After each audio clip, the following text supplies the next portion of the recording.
A CNN reporter was yelled at by a MAGA boat parader for pointing out that he's actually doing pretty well financially. What's your most important issue?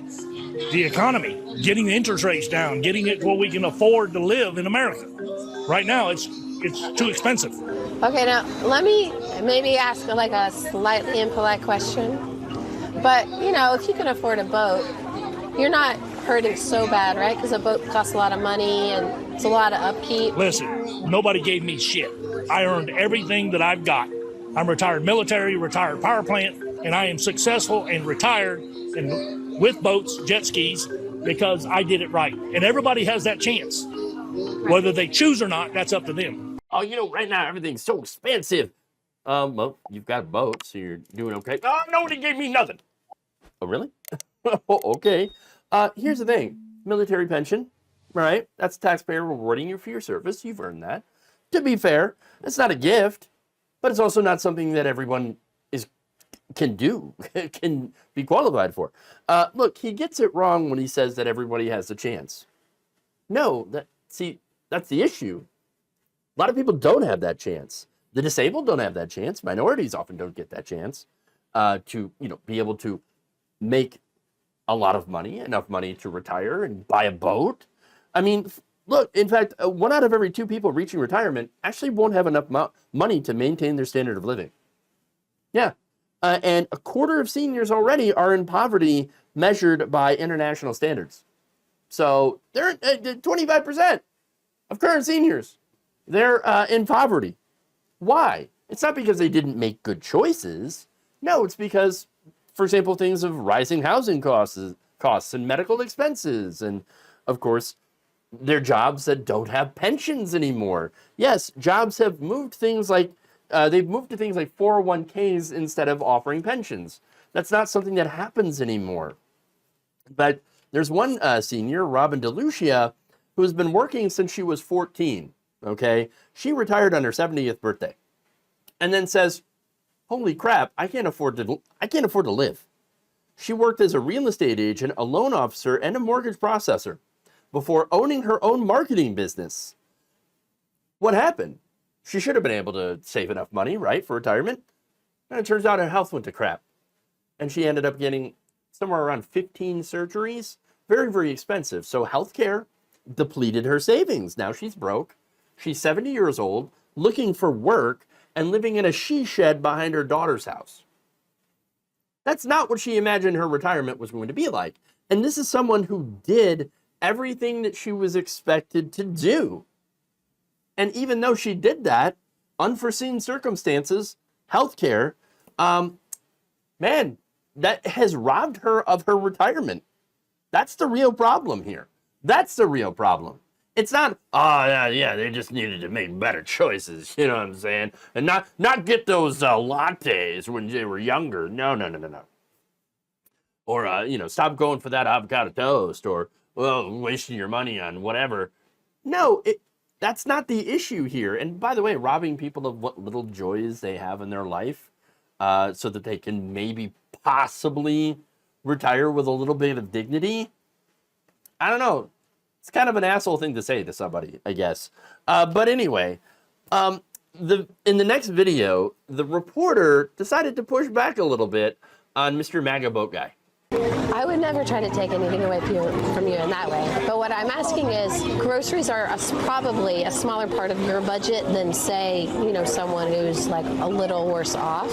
I think it's interesting that people who are a little bit more comfortable are still so concerned about the economy. Do you see what I'm saying? Because I want my money to go further. I want inflation to go down. I want interest rates to go back down. I want all that. But that covers everybody in the economy. Not just me, not just the poor, not just the rich. It covers everybody. Now, something I've heard from some people, tell me if this applies to you, is like they're worried their kids aren't able to afford a house or a car. No, I trained my kids and taught my kids properly. They have great educations, and they're both successful in their careers. Actually, they're doing better than me. Oh, yeah, well, my kids are actually doing better than me, and I'm actually doing pretty well. And but look, I just want interest rates down. Interest rates that will probably save him money on his boat payment. Okay. Again, I think a lot of it has to do with I'm just looking at it from my perspective, and I want the interest rates down, and I want inflation down. Well, guess what? I also want inflation down. And yeah, I don't mind. Like, I think it's a good thing that interest rates actually went down by half a point. Is it going to help a lot of people? Probably not. Okay, it's not going to directly help the poorest Americans. Yes, there are a lot of Americans that are currently suffering with very high interest rate credit card bills, and the reason, of course, so many people have credit cards and have those credit card bills is because wages haven't kept up, and so people have had to turn to credit cards. Getting back to Delucia, for example, after she had all those surgeries, she actually had to start living off her credit card, and has a massive balance on that. So yeah, that interest rate is probably going to help out, but not as much as, I don't know, doing things like raising wages. People need help that's more direct. Okay, now on that, Trump doesn't support any of that stuff. Doesn't support higher wages, and in fact, his tariff plan would actually make things more expensive for average Americans, because it's essentially like a tax on consumption. Now, wealthier people are going to be able to handle that a little bit better, okay, or a lot better. But poor people, all of their money already goes to the basics, to things like rent, which is too high, mortgages, which are too high. Again, car and credit card payments, they're too high, okay? Groceries, way too high. And again, that's a result of greedflation, okay? So that said, Trump doesn't want to do really anything about that. In fact, his plans are actually going to make it worse off for people, okay? Because nobody has any plans to really go after corporate greed. Look, Harris does say, well, we're going to go after the price gougers, right? Again, I'm not entirely sure how she's going to do that, and what price gouging is, going to be defined by her incoming administration. She's going to be able to do it, and of course, what kind of bills are going to come through Congress in order to address inflation, price gouging, etc. So that's something that we would have to see if she ends up winning the election. But Trump doesn't have any plans to do any of that. Trump doesn't have any plans to make it easier for people to be able to afford things. His plan is drill, baby, drill, and tariffs, ignoring the systemic factors that are raising prices for Americans, and the systemic factors that have kept it so that people's wages haven't kept up with inflation. I mean, we were fighting over $15 an hour back in 2015. Now it's saying that that's a living wage. It's not. $26 is a living wage, and there's still people fighting for 15. And so that's a big issue, right? Wages haven't kept up with inflation. Wages haven't kept up with greedflation. We cannot afford the rich. We cannot afford billionaires. We cannot afford the greed. Now, again, Donald Trump is not going to go after these greedy corporations or these billionaires, because he's one of them. So you're not going to see the economy get better under Donald Trump, especially if you're poor. Now, it might actually help it will help the rich, because they're going to have less regulations on business. That's one of the things that he talked about. We're going to deregulate business so they can pollute more, okay, and not pay to clean it up. Taxpayers get stuck with the bill to clean up these, massive like oil spills and things like that. Yeah, that's our money going to that. It's going to lower corporate taxes. He talked about that.